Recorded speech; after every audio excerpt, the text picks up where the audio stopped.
নমস্কার বন্ধুরা, কিচেন আগমনীতে আবারও একটা রেসিপি নিয়ে হাজির হয়ে গেছি। তাই সবাইকে আমন্ত্রণ জানাই। শীতের মরশুম শুরু হতে না হতেই বাজারে কিন্তু প্রচুর ফুলকপি আর বাড়িতে আসাও শুরু হয়ে গেছে।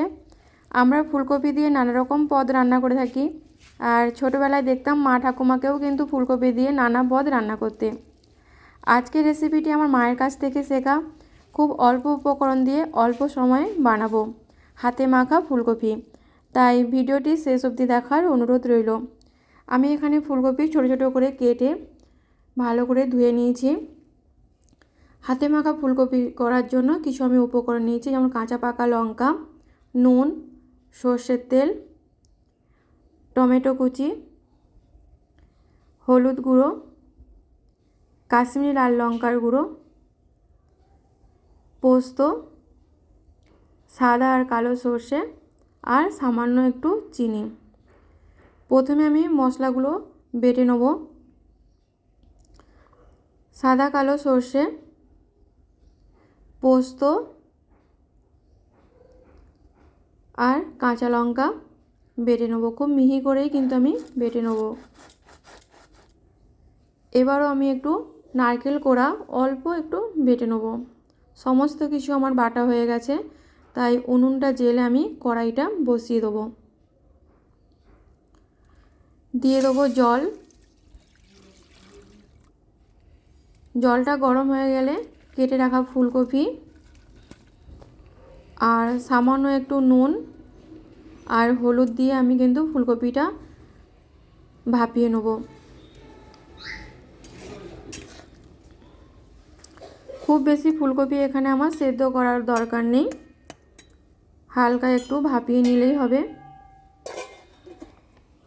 এখানে আমার ফুলকপি ভাপানো হয়ে গেছে, আমি একটা ছান্তার সাহায্যে তুলে নেব। খুব বেশি আমি ফুলকপি কিন্তু সেদ্ধ করিনি। এবার দিয়ে দেবো স্বাদ মতো নুন। নুনটা এখানে বুঝেই দিতে হবে, কেন আগে যেহেতু আমি ভাপানোর সময় নুন দিয়েছি। সামান্য একটু হলুদ গুঁড়ো, টমেটো কুচি, সর্ষে, পোস্ত, নারকেল, কাঁচা লঙ্কা বাটা, দিয়ে দেবো কাশ্মীরি লাল লঙ্কার গুঁড়ো আর সামান্য একটু চিনি। দিয়ে দেবো পাকা লঙ্কা আর সর্ষের তেল। আজকে রান্নাটি কিন্তু আমি পুরো সর্ষের তেল দিয়েই করব। এবার আমি সমস্ত কিছু দিয়ে ভালো করে মেখে নেব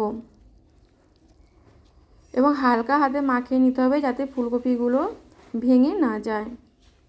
সমস্ত কিছু আমার মাখানো হয়ে গেছে।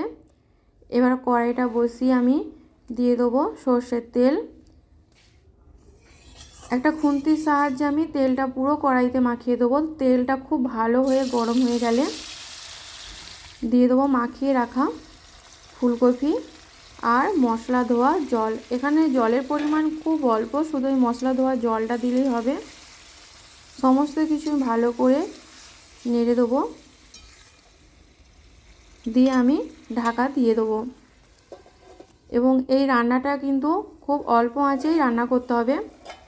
ঢাকনাটা আবার আমি খুলে সমস্ত কিছু কিন্তু ভালো করে নেড়ে দেবো, দিয়ে আবারও আমি ঢাকা দিয়ে দেবো।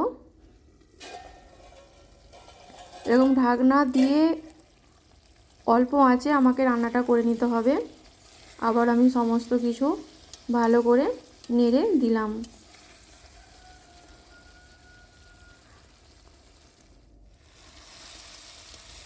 আমার কিন্তু এবার তৈরি হয়ে গেছে হাতে মাখা ফুলকপি। এই হাতে মাখা ফুলকপি গরম ভাত, রুটি, পরোটা সব কিছুর সঙ্গেই ভালো লাগবে। আশা করি রেসিপিটি ভালো লেগেছে। ভালো লাগলে আমার সমস্ত বন্ধুদের বলবো আমার মতো করে একবার বাড়িতে বানিয়ে নেওয়ার জন্য।